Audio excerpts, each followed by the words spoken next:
What is happening, guys? We are heading into the weekend, but first, we've got a big Friday NBA slate, and we're going to be breaking it down here, looking at the top options on DraftKings and FanDuel with the help of the contest generator and the Sims tool over at Stokastic.com, which you guys haven't signed up for it yet.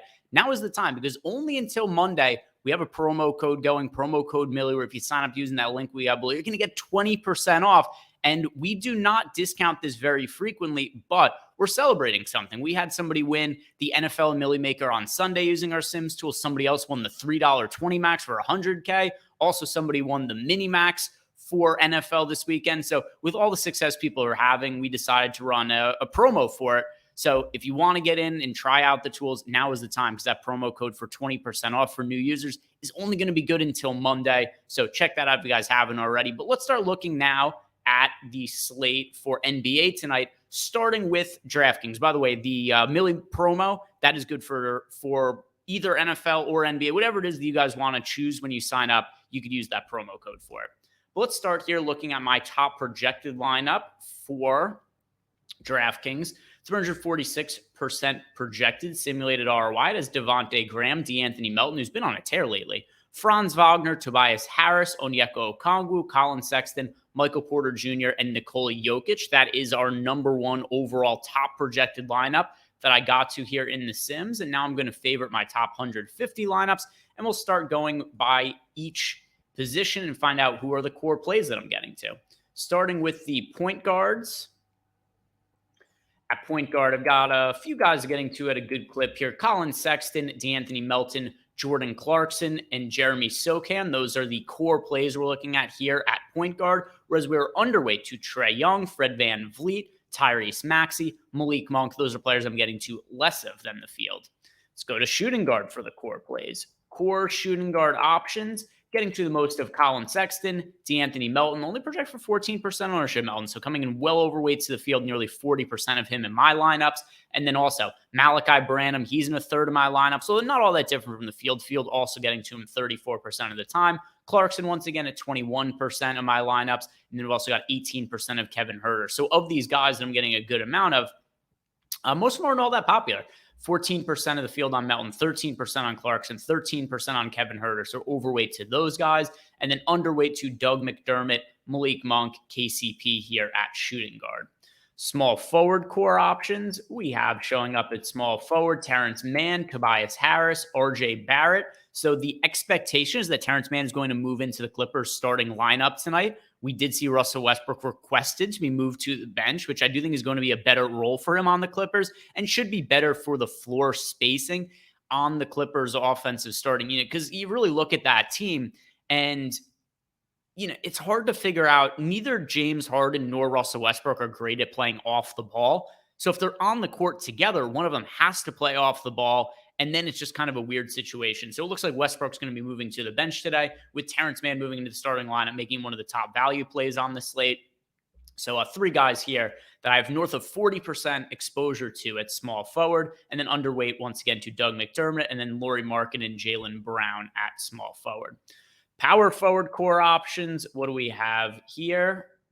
Terrence Mann, Tobias Harris, RJ Barrett. So, guys with small forward and power forward eligibility. But then also Sadiq Bey and Aaron Gordon as power forward only players. They're making it 20+% of my lineups. While underweight here to Paulo Banchero, John Collins, Julius Randle, and Jeremy Grant at power forward. Center core options, what are we looking at here? Nikola Jokic, cool. Whenever our data and Sims tells me to play a bunch of Nikola Jokic, I am not going to push back at all. I'll say, cool. I wanted to play Jokic anyway. We have Jokic projected for 70.4 fantasy points tonight. Dude's just been a monster. He's the best player we have in the NBA right now, and especially from a fantasy perspective. So yeah, 62% Nikola Jokic. He's the top spend-up option on this slate. Okongwu, good value option at 33% in my lineups, 26% of Mitchell Robinson, and then we are underweight to John Collins, Julius Randle, Robert Covington, and Jared Allen at center. So now let's go ahead and build out some lineups for FanDuel. I think I have a file here. Be the right one. Did I click the right thing? Yes, I did. All right, so I'm going to run the contest sim here for FanDuel and see what ends up popping up. While that lineup set is being simulated, going to pull up the injury report just to let you guys know what it is that we are currently looking at the time that I'm recording, because there are some massive, massive names that are on the injury report. So check out later on in the day. And also while you're here, like the video, subscribe to the YouTube channel, because, later on in the day, stuff like Live Before Lock, Deeper Dive, we're going to have a better sense of all these injury reports. And then we could really look deeper into what some of the impact is going to be, because Joel Embiid is questionable. Giannis Antetokounmpo is questionable. Donovan Mitchell is questionable. LeBron is questionable. Porzingis is questionable. Garland is questionable. DeRozan is questionable. Gordon Hayward is questionable. RJ Barrett is questionable. Jalen Suggs is questionable. Marvin Bagley is questionable. Brandon Miller is questionable. So all of these players could really significantly impact the slate. So we're going to need some updates there, but, just working with the information I have right now, and those guys are questionable. Lineups that I've built here for FanDuel now that just simmed while I was talking there. Number one projected lineup on FanDuel, and we've got a couple of them that are projecting really well above everything else. So I'll go over both of them. But Harden, Melton, Herter, Jordan Hawkins, RJ Barrett, who is questionable, so need an update on him. Covington, Zach Collins, PJ Washington, Nikola Jokic. I'm interested to see what Harden looks like in that starting lineup for the Clippers without Russell Westbrook. This could really be good for James Harden's fantasy production. And then this lineup, which is also projecting really well: LaMelo Ball, DeAnthony Melton, Paul George, Kevin Herter, Keldon Johnson, RJ Barrett, Zach Collins, John Collins, and Mitchell Robinson. Exposures at each position. Do the same deal here, going position by position to find the core options. At point guard, we have DeAnthony Melton, LaMelo Ball, James Harden. So data is liking James Harden without Russell Westbrook in the starting lineup. Drew Holiday and Reggie Jackson rounding out the core point guard plays. We're getting to 17% of Damian Lillard. If Giannis is ruled out, currently questionable, like we went over a second ago, Dame is going to be somebody who I get to in a ton of my lineups. Played great the other day without Giannis in the lineup.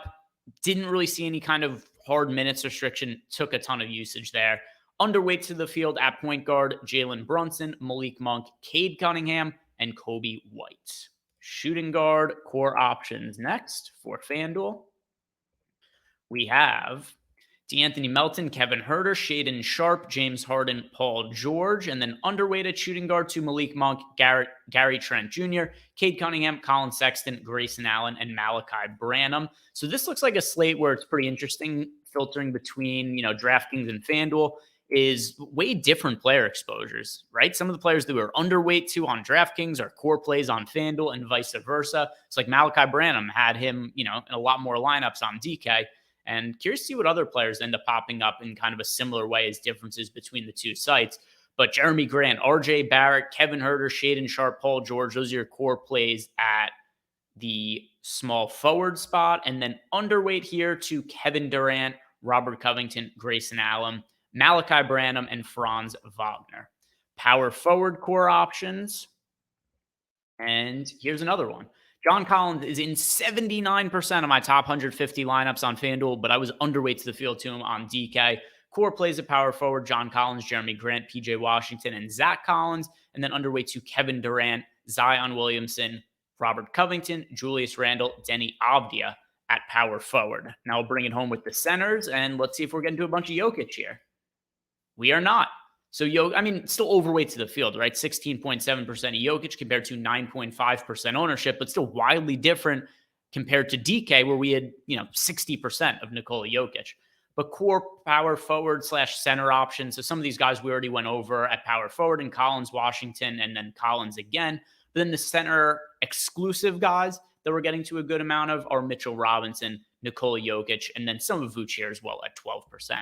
So there's a roundup of some core plays for FanDuel and DraftKings. If you guys like the content, like the video, subscribe to the YouTube channel. Check out Live Before Lock tonight, 6 p.m. to 7:30 p.m. Eastern time. A lot is going to change from the time that I record this video, and I'll be on the show with Eric Lindquist tonight. So come hang out with us, guys, and hope to see you later. Good luck tonight, and have a great weekend.